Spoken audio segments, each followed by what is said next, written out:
Friends नमस्कार। चलते आज एक नुआ रेसिपी सहित भिडियो को आरंभ करबा। आज भिडियो आम प्रस्तुत करबा बेंगली स्टाइल प्रस्तुत होता कंकड़ा टक। जदि ये रेसिपी आप पूर्व केवे ट्राए करना तेज निश्चय एक थर ट्राए करंतु।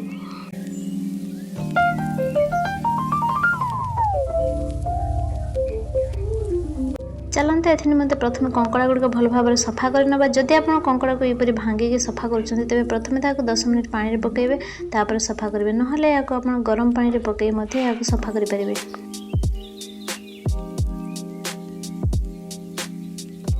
कंकड़ा गुड़िक भल भाव में सफा करने आम हलदी गुंड और लुण देदेबा। एबे कड़ाई रे अल्प किसी तेल ऐड कर प्रथम रसुण को देदेबा और फुटण को देदेबा एवं एथिरे कंकड़ा को ऐड कर नहीं यहाँ भल भाव में 5 मिनिट भाजी नेबा।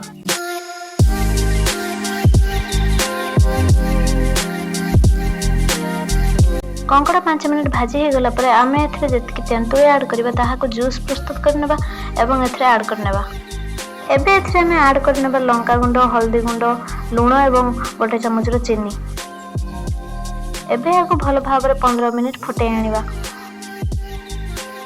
15 मिनिट भल भाव में फुटिला पर आप देखिपे आम रेसिपी संपूर्ण हो जाए।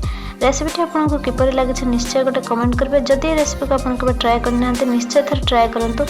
जदि आप चैनल नुआ अच्छा तेज यहपरी नुआ नुआ भिडियो देखा चैनल को सब्सक्राइब करने को जमा भूलें।